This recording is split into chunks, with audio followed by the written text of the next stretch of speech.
আসসালামু আলাইকুম গাইজ, আশা করি সবাই ভালো আছেন। আজ আমি আবারও ফিরে আসছি আপনাদের মাঝে অসাধারণ মজার ডিম আলুর রেসিপি নিয়ে। আশা করি আজকের রেসিপিটা দেখে আপনারা অনেকটাই এনজয় করবেন। তাহলে চলেন শুরু করি।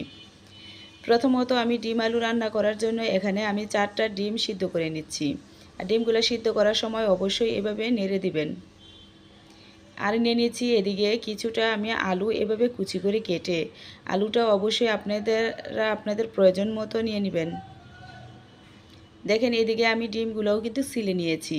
আর ডিমগুলো সিদ্ধ করার সময় নেড়ে দিলে যা হয়, দেখেন ডিমগুলো কিন্তু একবারেই সমান, মানে ভিতরে কুসুমটা একদম মাঝ বরাবর থাকে। অনেক সময় দেখবেন ডিম সিদ্ধ করলে মানে কুসুমটা সাইডে চলে আসে।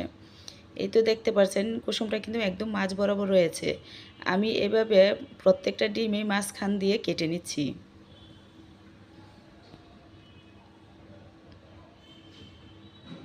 তো দেখেন আমি এইভাবে প্রত্যেকটা ডিমই কেটে নিয়েছি। এখন আমি চুলায় একটা কড়াই বসিয়ে কড়াইটা গরম হয়ে আসলে দিয়ে দিচ্ছি পরিমাণ মতো সয়াবিন তেল।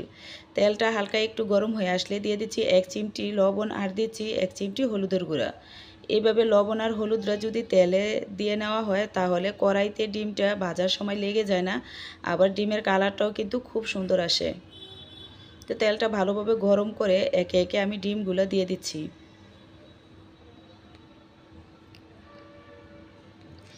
এইভাবে ডিম ভেজে একবার হলো রান্না করে খেয়ে দেখবেন, মানে রেসিপিটাই মানে একটা অন্যরকম স্বাদ চলে আসে যদি ডিমকে এভাবে কেটে ভেজে নেওয়া হয়। তো দেখেন ডিমগুলো ভাজা হয়ে গেছে, আমি কিন্তু ডিমগুলো উঠিয়ে নিচ্ছি। দেখেন ডিমগুলো দেখতে কতটা সুন্দর হয়েছে। এখন একই তেলে আমি আলুগুলোও ভেজে নিব। আমি এই আলুতে মানে লবণ আর হলুদ দেইনি, কারণ তেলের ভিতরে কিন্তু লবণ আর হলুদ ছিল। আপনারা যদি লবণ আর হলুদ দেনও সেটা বুঝে দিয়ে নেবেন। তো দেখেন কিছুক্ষণ নেড়ে ভেজে নিয়েছি। দেখেন আলুটাও কিন্তু প্রায় সিদ্ধ হয়ে আসছে, কারণ আলুটা ভাজা হয়ে গেছে। অবশ্যই একটু ভালোভাবে ভেজে নেওয়ার চেষ্টা করবেন।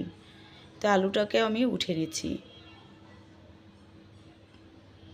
সেই কড়াইতেই দিয়ে দিচ্ছি 2 টেবিল চামচ সয়াবিন তেল, আর দিয়ে দিচ্ছি ফোড়নের জন্য 1 টেবিল চামচ গোটা জিরা, আর দিয়ে দিচ্ছি গরম মশলা। এখানে গরম মশলার ভিতরে আছে এলাচ, দারচিনি আর একটা তেজপাতা। এখন এই মশলাটাকেও তেলের সাথে কিছুক্ষণ নেড়ে ভেজে নিচ্ছি। যখন সুন্দর একটা গ্রান আসে তখনই দিয়ে দিচ্ছি এখানে পেঁয়াজ কুচি। আমি এখানে মিডিয়াম সাইজের 2টা পেঁয়াজ কুচি করে কেটে নিয়েছি। এখন এই পেঁয়াজটাকেও লাল লাল করে ভেজে নিব। এই পর্যায়ে এসে দিয়ে দিচ্ছি 1.5 টেবিল চামচ আদা রসুনের পেস্ট। আদা রসুনটাকেও তেলের সাথে কিছুক্ষণ নেড়ে ভেজে নিব যতক্ষণ পর্যন্ত আদা রসুনের গন্ধটা চলে যায়। এই পর্যায়ে এসে আমি একটু পানি দিয়ে দিচ্ছি যাতে করে মশলাটা বেশি পুড়ে না যায়। দিয়ে দিচ্ছি 1/2 টেবিল চামচ লাল মরিচের গুঁড়া,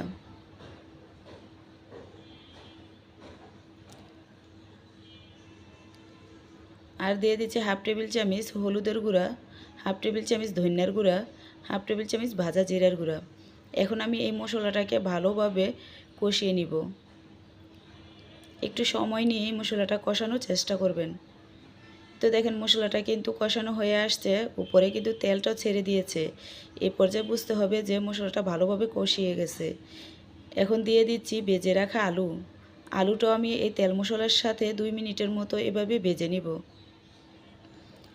এভাবে কুচি করে আলু মানে তেলে ভেজে একবার হলো ডিম রান্না করে খেয়ে দেখবেন, মানে আলু থেকে সুন্দর একটা ঘ্রাণ আসে, আবার ডিমের থেকেও কিন্তু সুন্দর একটা ঘ্রাণ আসে। খেতে কিন্তু অসাধারণ মজার হয়।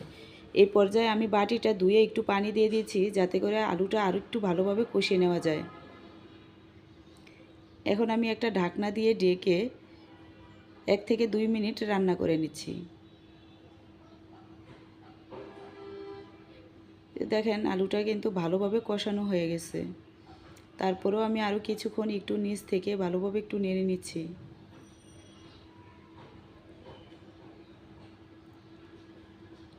এভাবে খুন্তি দিয়ে অল্প কিছু আলু এভাবে ভেঙে দিবেন। এখন দিয়ে দিচ্ছি পরিমাণ মতো পানি। পানিটা অবশ্যই মানে একদম মাখা মাখা রাখবেন, আবার বেশি মাখা মাখা হবে না, আবার একদম বেশি ঝোল ঝোলও রাখা যাবে না, কারণ আলু কিন্তু ঠান্ডা হলে পানিটা অনেক টেনে যায়। তো আমি আরেকটু পানি দিয়ে ভালোভাবে নেড়ে এখন বলক আসা পর্যন্ত অপেক্ষা করছি। এই তো দেখেন যখন এরকম টকবকে বলক চলে আসবে তখন আমি উপর থেকে 4-5টা কাঁচামরিচ ফালি করে দিয়ে দিচ্ছি। আর ডিমগুলো আমি এভাবে বসিয়ে দিচ্ছি।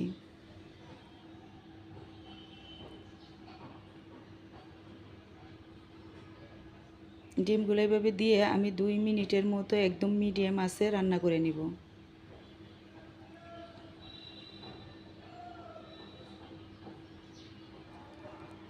দিয়ে দিচ্ছি উপর থেকে কিছুটা ধনেপাতা কুচি। ধনেপাতাটা কিন্তু দিলে সুন্দর একটা ফ্লেভার আসে, আপনারা চাইলে দিতে পারেন, আবার না চাইলে না দিলেও হবে।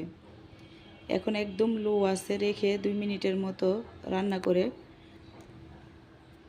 আমি ঢাকনা দিয়ে ঢেকে আরও 5 মিনিট এভাবে রেখে দিব।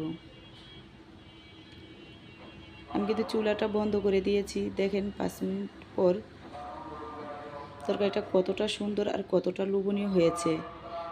ডিম আলু কিন্তু বাচ্চাদের অনেক পছন্দের, শুধু বাচ্চাদের না বড়রাও কিন্তু অনেক পছন্দ করে খায়। দেখেন তরকারিটা কতটা লোভনীয়, কতটা সুন্দর হয়েছে। শুধু দেখতেই লোভনীয় আর সুন্দর হয়েছে না, খেতে কিন্তু অসাধারণ মজার হয়েছে। অবশ্যই একবার হলেও আপনারা বাসায় রান্না করে খাবেন। আর আজকের রেসিপিটা কীরকম হয়েছে কমেন্টে জানাবেন। যদি ভালো লেগে থাকে প্লিজ একটা সাবস্ক্রাইব করে পাশে থাকবেন, যাতে করে নিত্য নতুন ভিডিও দেওয়ার সাথে সাথে আপনারা দেখতে পান। আজ পুরোটা ভিডিও দেখার জন্য আপনাদেরকে অসংখ্য ধন্যবাদ। আবারও দেখা হবে নতুন কোনো ভিডিওতে। আজ বিদায় নিচ্ছি।